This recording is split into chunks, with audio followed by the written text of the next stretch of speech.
We are here with Matt Wilson, who is the CEO of Light and Wonder. And a year ago, we had the chance to say, congratulations, Matt, because on that very day, he had been appointed the permanent CEO of Light and Wonder.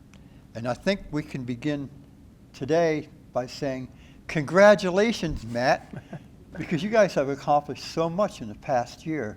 And if you look at your financial metrics, almost any one of them, and the most important from an investor point of view, if you look at the stock price, you guys have like doubled over the past couple of years, and you're up 50% maybe or so since last G2E. So brag on yourself a little bit.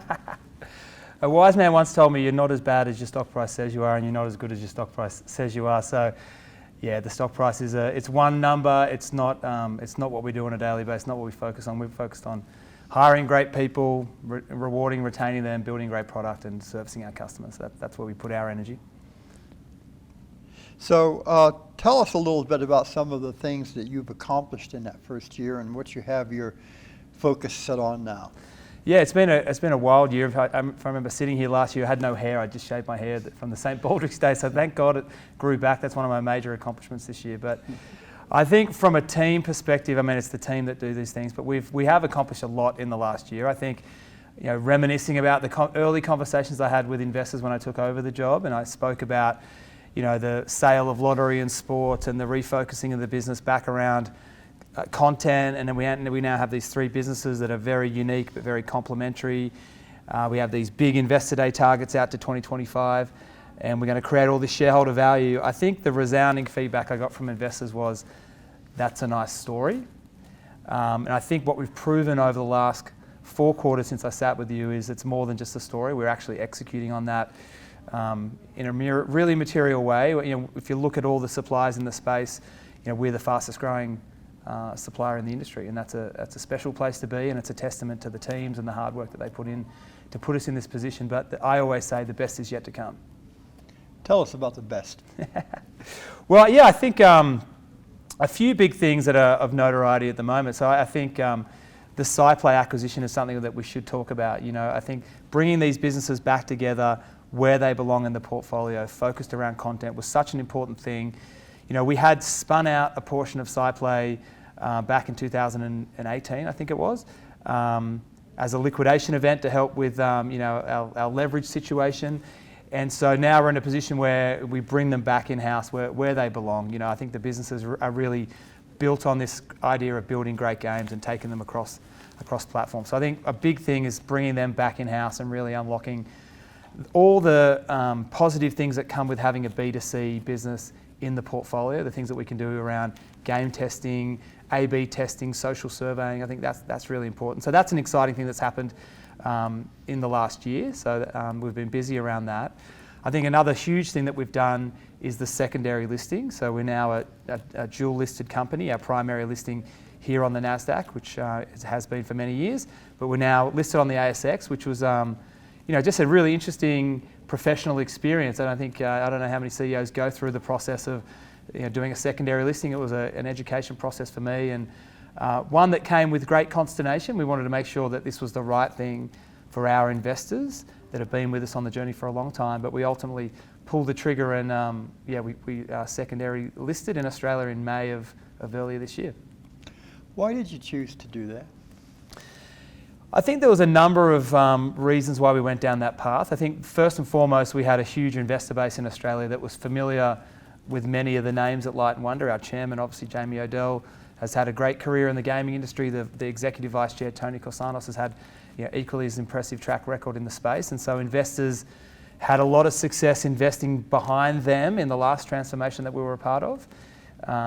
Jamie took that stock from $2 to $30. You don't get that level of stock price performance very often. And I think many of the investors said, if we can capture some of that magic and do it again, that could be very financially rewarding. So they were very demand driven.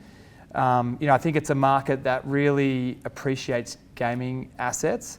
I always say, Aussies punch above their weight in the gambling industry, whether it's on the supplier side or the operator side or even the investor side. Australians seem to pop up in gaming markets all over the world and in a participatory way. And I think investors are no different. And I think investors love nothing more than something they really understand. And I think Light & Wonder now has very similar characteristics to other successful companies on the ASX in terms of the assets in the portfolio.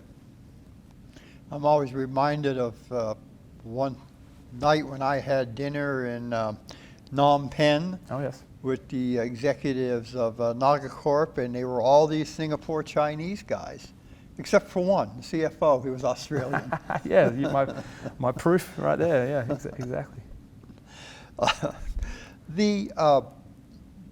You mentioned Jamie Odell, and Jamie had done a great job as chairman of Aristocrat.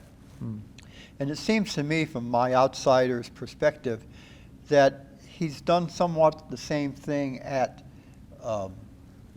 Light & Wonder, which is to bring in a quality of person and to focus on games. Yep. Is that how you would sum up the culture, if that's the right word, of Light & Wonder today? Yeah, I'd say it's a new group of people, which always has different ingredients, but we're games-obsessed people. We know that the fortunes of this company rise and fall off the quality of games that we produce. Like I said, the things in our portfolio now are all built around the idea of taking great games to market. And great games, great businesses are built off great people.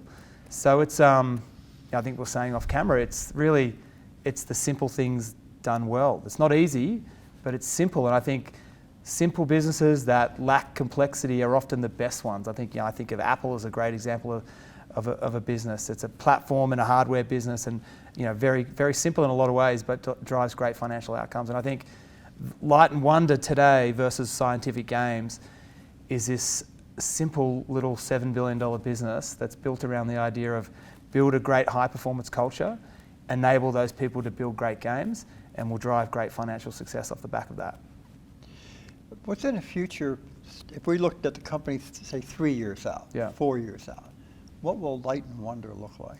Yeah, we made the bold declaration back in May of 22 around our long-range targets. So we put out a growth target of $1.4 billion in EBITDA by 2025. And so we've been feverishly working behind the scenes to get ourselves on a trajectory to get there. Like I said, I think when I first started in the job, we didn't get a lot of credit for those targets. They thought they were too ambitious and we couldn't get there. But we're executing. We grew, to get to those results, we had to grow 15% CAGR over that time. We grew 33% in Q2. So we're growing very fast in all three businesses. I think it's about turbocharging the businesses that we have. Each one of them, iGaming, social casino, and land-based, are all growing double digits at the moment, which is pretty impressive. I get asked the question all the time. The capital structure now at Light & Wonder is very different to the old Scientific Games organisation. So are we thinking big about M&A? I always say we look at everything. It's all very interesting. Given our leverage at the moment, we have every banker in the world knocking on the door with the next big idea. But we're a management team and a board that values a lack of complexity. So I think 3 or 4 years from now, you'll see a significantly bigger business, but still a business that has this core vision of being the leading cross-platform global games organisation. Obsessed with building great games, taking it to markets that are adjacent is somewhere that we could definitely take the business. But yeah, lots of growth opportunities for us. But I think still a tight focus and an understanding of who we are and what we're good at and what our vision is. Yeah. Valuing a lack of complexity, that's an interesting phrase. I like that. Yeah. We've got some buzzwords this year. Oh yeah. And one of the buzzwords is artificial intelligence. Yeah. Have you guys dabbled in that or have any thoughts about that? Yeah, you have a way of distilling down the annual buzzword. It definitely is AI. I think there was a market boom in the summer this year off the back of that, and I think every industry is looking at that and figuring out how does it play a role in your organisation. I think we're finding a lot of use cases for AI, particularly in our social casino space. There's kind of large scaled operations that are doing lots of transactions on a daily basis. So leveraging AI to be precise about how we make those transactions and make those decisions is something we're absolutely doing in what we call our SciPlay engine in the social casino business. We've been looking at how do we leverage AI to streamline the architecture of our software. So we've got a great CTO in Victor Blanco who's kind of leading the charge on that. But I do ultimately think at the end of the day, what we do is a creative endeavor. And I always say that our game designers, there's a limited number of game designers in the industry that do this at a very, very high level. And I say they're like big film directors. They're like the Martin Scorseses or the Steven Spielbergs of the slot industry. They're just really amazing at building great games. And what they do is a little bit science and a little bit art. And just to think you could ever, artificially automate what Steven Spielberg or Martin Scorsese do would be a fallacy. So there is still a really creative, humanistic element to what we do. So I think in my mind, the way AI plays a role in our industry is as a supporting cast to the creators and the things that they're doing, because it is, at the end of the day, it's a human experience that we're building. Another issue that's come front and center in the past few weeks, and has gotten a lot of publicity, but it's not a new issue, is cybersecurity. Yep. How do you deal with that?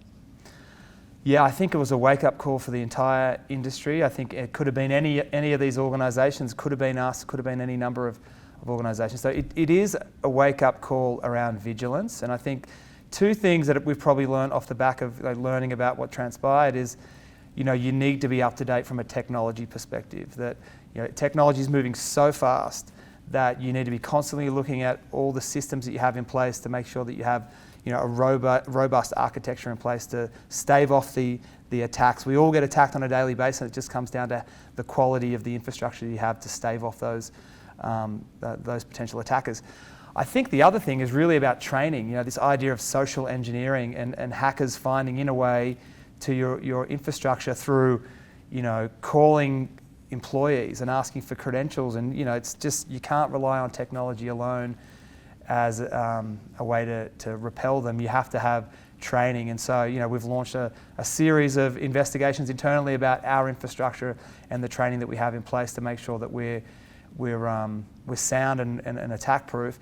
The other thing is, what role can we play in participating in the industry from a cybersecurity standpoint? So we're obviously a huge systems provider in the space. So we essentially provide 50% of the ERP systems or CMS systems on gaming floors in North America.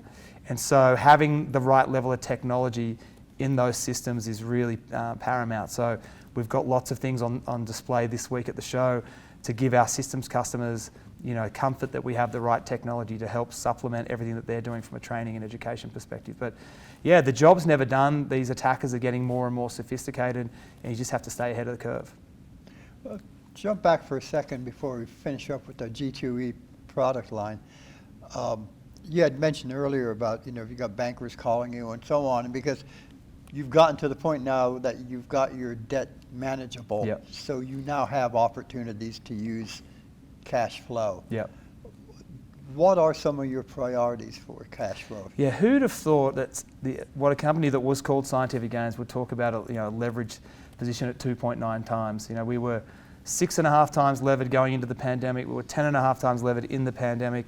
So we're just such a different company these days, and I think that was part of the idea of rebranding the company, is that we're not Scientific Games. We have a very different philosophy, a very different approach to our capital structure. I think I like about kind of the balance sheet sequentially, Q4 to Q2 of this year, 3.3, 3.1, 2.9 times. So we'll print again here in a few weeks, and it'll come down again. So yeah, it's in such a good position. I would say the thing that we would look for are things that can accelerate our entrance into adjacent markets. So if there was a nice Class 2 business that we could buy that could accelerate our ambitions, we'd do that. We do a lot of work in the iGaming space. We have a content aggregation platform. We've got a lot of kind of small, early stage studios that are on our platform that we can see their level of performance. And if they perform well, we can go in and take a position in them or buy them out. That's a really nice kind of M&A vehicle for us. So that's another thing that could be of interest to us. We always think that game design talent is interesting for us. We've invested in a lot. We want to invest in more. So I think organic investment in R&D is always something we're looking at. So they're the kind of the areas that we are focused on at the moment. Okay, great. And to finish up, what are one or two of the must-sees at Yes. your booth this year? All right, I'll give you a game and I'll give you a cabinet. So we made a big announcement last week around the Squid Games license. So I don't know if you caught that show in 2021. It was the most watched game on Netflix, or show on Netflix. Did you watch it? No. You were the one person who didn't watch it? We don't. I'm a linear TV guy. Very good. I'm not So this show is a fascinating show. The most watched show on Netflix in the US. It's a Korean language show, which is fascinating to see that a show like that could capture the imagination of the US audience. It has a lot of gamification elements in the show. You're nodding, but you don't really know because you didn't watch it. But it has things like red light, green light, tug of war, glass tile, these kind of really kind of childish games that everyone understands and knows. And so we're bringing that to casino floors. I think that the most exciting thing about that is, Netflix, a huge streamer, dominant player in the space, chose Light and Wonder to do their first deal in the gaming space. So we're really excited about that and honoured, and it's getting a lot of buzz on the show floor. And then the cabinet that it's launching on is this thing called the Horizon. I say it's the next big thing in gaming because it's a 90-inch oversized screen with LEDs all around it. It's kind of one of those big, gargantuan products on the show floor. It's had a great reception this week, and I think the combination of that hardware and that license is really powerful. But there's stuff from all of our great studios across the board, and we're thrilled to show it all this week at what looks like, a very well attended show. Yeah, and I will definitely get up there, and even if I've not used my Netflix subscription adequately, try to learn and appreciate Squid. Yes, Squid Game. There you go. Great. Well, I'll see you up there. Okay, great. Matt, informative and interesting and fun as always. Great to be back with you. Thank Thanks, you. Frank. Thank you very much. Cheers.